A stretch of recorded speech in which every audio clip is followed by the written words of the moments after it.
민수기 35장 1절부터 34절 하나님의 법칙.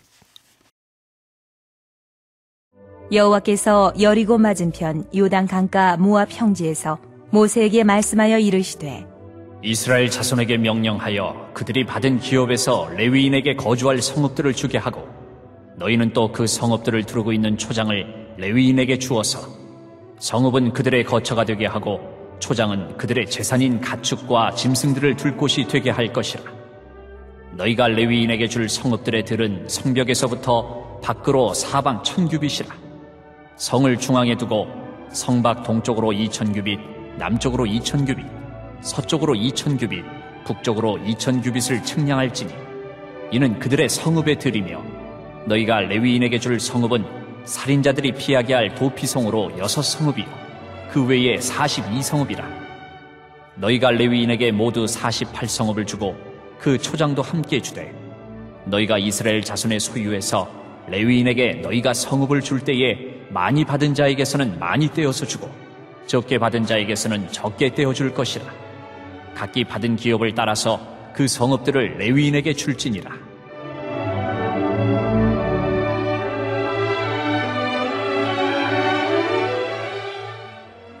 여호와께서 또 모세에게 말씀하여 이르시되 이스라엘 자손에게 말하여 그들에게 이르라.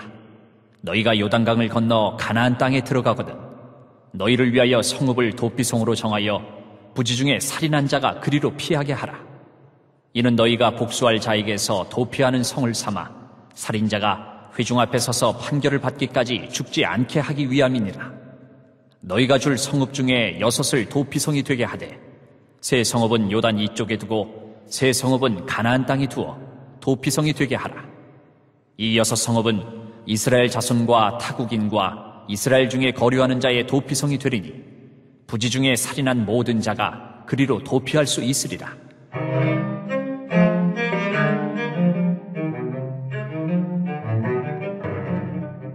만일 철 연장으로 사람을 쳐 죽이면 그는 살인자니 그 살인자를 반드시 죽일 것이요 만일 사람을 죽일 만한 돌을 손에 들고 사람을 쳐 죽이면 이는 살인한 자니 그 살인자는 반드시 죽일 것이요 만일 사람을 죽일 만한 나무 연장을 손에 들고 사람을 쳐 죽이면 그는 살인한 자니 그 살인자는 반드시 죽일 것이니라.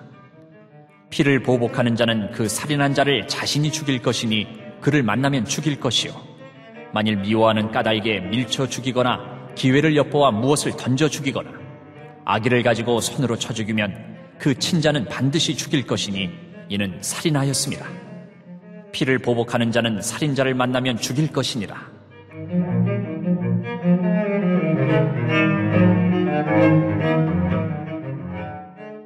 아기가 없이 우연히 사람을 밀치거나 기회를 엿봄이 없이 무엇을 던지거나 보지 못하고 사람을 죽일 만한 돌을 던져서 죽였을 때에 이는 아기도 없고 헤아려 한 것도 아닌즉 회중이 친자와 피를 보복하는 자 간에 이 규례대로 판결하여 피를 보복하는 자의 손에서 살인자를 건져내어 그가 피하였던 도피성으로 돌려보낼 것이요 그는 거룩한 기름 부음을 받은 대제사장이 죽기까지 거기 거주할 것이니라.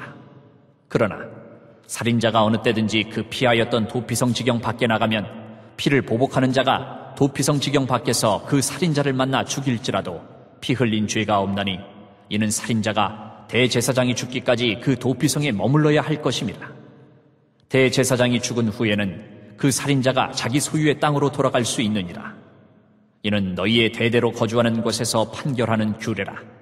사람을 죽인 모든 자, 곧 살인한 자는 증인들의 말을 따라서 죽일 것이나 한 증인의 증거만 따라서 죽이지 말 것이요 고의로 살인죄를 범한 살인자는 생명의 속전을 받지 말고 반드시 죽일 것이며 또 도피성에 피한 자는 대제사장이 죽기 전에는 속전을 받고 그의 땅으로 돌아가 거주하게 하지 말 것이니라. 너희는 너희가 거주하는 땅을 더럽히지 말라. 피는 땅을 더럽히나니 피 흘림을 받은 땅은 그 피를 흘리게 한 자의 피가 아니면 속함을 받을 수 없느니라. 너희는 너희가 거주하는 땅, 곧 내가 거주하는 땅을 더럽히지 말라. 나 여호와는 이스라엘 자손 중에 있음이니라.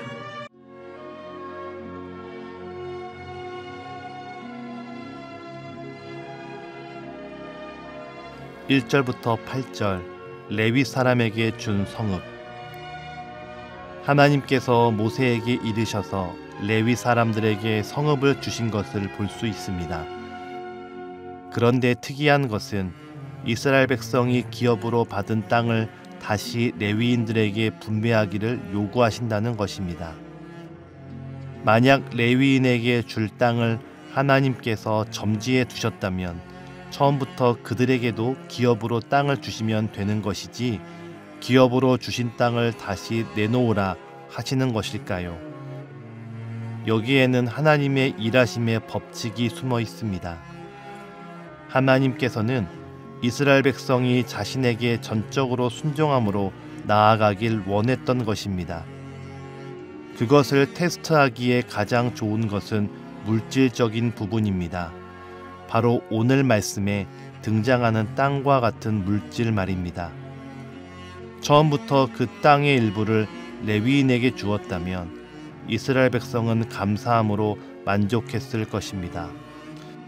하지만 하나님께서는 주신 땅을 다시 배분하라는 말씀을 통해 전적으로 이스라엘 백성이 자신에게 순종하시기를 원하셨던 것입니다. 하나님께서는 우리에게 이와 같은 순종을 원하십니다. 어떤 이유도 하나님께 순종하는 것을 막을 수도 없고 금지할 수도 없습니다. 다시 말해 우리는 하나님께 순종하지 못할 이유가 없다는 것입니다.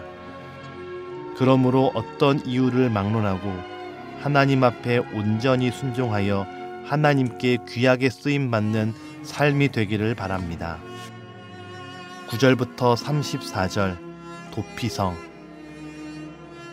하나님께서는 다시 모세에게 말씀하셔서 성읍을 정하여 도피성으로 삼으라고 말씀하십니다.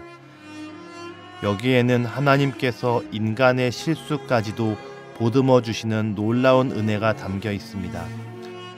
본래 살인을 하는 것은 하나님의 형상대로 창조된 사람을 죽이는 것이기에 큰 죄가 있고 그에 따른 벌을 받는 것이 마땅합니다.